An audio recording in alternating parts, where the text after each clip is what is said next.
आज Doubtnut app download करें। Doubtnut पर अपने सभी गणित, रसायन विज्ञान, भौतिक विज्ञान और जीव विज्ञान के डाउट्स का करो सफाया। बस प्रश्न की फोटो खींचो, एक ही प्रश्न को क्रॉप करो और तुरंत वीडियो सोल्यूशन पाओ। अभी डाउनलोड करें।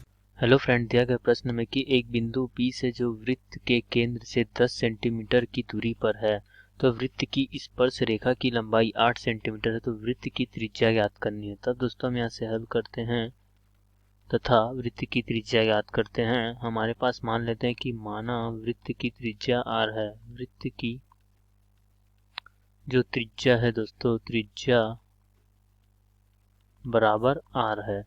तो यहाँ से हम ये जो हमारा ये वृत्त का केंद्र O हो जाएगा दोस्तों, तथा हम इस वाली दूरी को, उसकी त्रिज्या को r मान लेते हैं। तथा दिया गया है कि बिंदु P से जो वृत्त के केंद्र, यहाँ पास कोई बिंदु P है दोस्तों, जो वृत्त के केंद्र से 10 सेंटीमीटर की दूरी पर है, अर्थात वाली दूरी जो हमें दी गई है दोस्तों, वो हमारे पास 10 सेंटीमीटर दी गई है। तथा वृत्त की स्पर्श रेखा की लंबाई 8 सेंटीमीटर, अर्थात उस बिंदु से वृत्त की जो स्पर्श रेखा की लंबाई है वो हमें दी गई है 8 सेंटीमीटर के बराबर दी गई है दोस्तों। तो हमें बोला गया कि त्रिज्या का मान ज्ञात करना है। तब हम जानते हैं कि यहाँ से कि वृत्त के केंद्र से वृत्त के स्पर्श रेखा पर डाला गया लंब, यहाँ पर जो वृत्त की स्पर्श रेखा और डाले गए लंब पर जो कोण का निर्माण होता है वो हमारे पास 90 अंश का कोण बनाता है दोस्तों। तो यहाँ से जो हमें इस बिंदु को हम Q नाम देते हैं, तो OPQ हमें समकोण त्रिभुज दिखाई दे रहा है। तो यहाँ से हम कह सकते हैं कि त्रिभुज OPQ से समकोण त्रिभुज दिखाई दे रहा है। समकोण त्रिभुज कोण Q बराबर 90 अंश दिखाई दे रहा है। तब हम त्रिभुज में पाइथागोरस प्रमेय लगाते हैं, तो दोस्तों यहाँ से हो जाएगा पाइथागोरस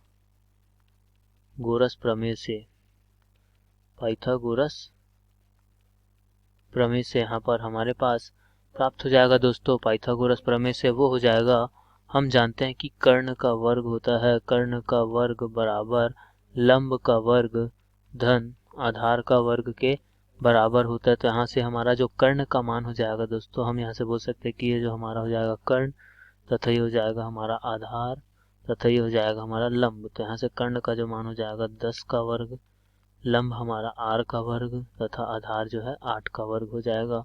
तब हम यहाँ से 100 का वर्ग, 10 का वर्ग 100 हो जाता है, तथा ये r का वर्ग और 8 का वर्ग 64। तो हम इसका पक्षांतर करते हैं दोस्तों, तो हमारे पास ये प्राप्त हो जाएगा r का वर्ग बराबर 100 ऋण 64। हम 100 में से 64 को घटाते हैं तो हमारे पास 36 प्राप्त होता है। और हम जानते हैं कि जो 36 होता है 6 का वर्ग होता है दोस्तों। तो यहाँ से जो r का मान प्राप्त हो जाएगा 6 सेंटीमीटर में प्राप्त होगा, जिससे हमें यही वृत्त की त्रिज्या हो जाएगी r बराबर 6 सेंटीमीटर, और हमें यही ज्ञात करना था। धन्यवाद। कक्षा 6 से 12वीं से लेकर नीट, IIT, JEE वो एडवांस के लेवल तक 1 करोड़ से ज्यादा छात्रों का भरोसा। आज ही डाउनलोड करें डाउटनेट ऐप या व्हाट्सएप करें अपने सारे डाउट्स 8400 400 400 पर।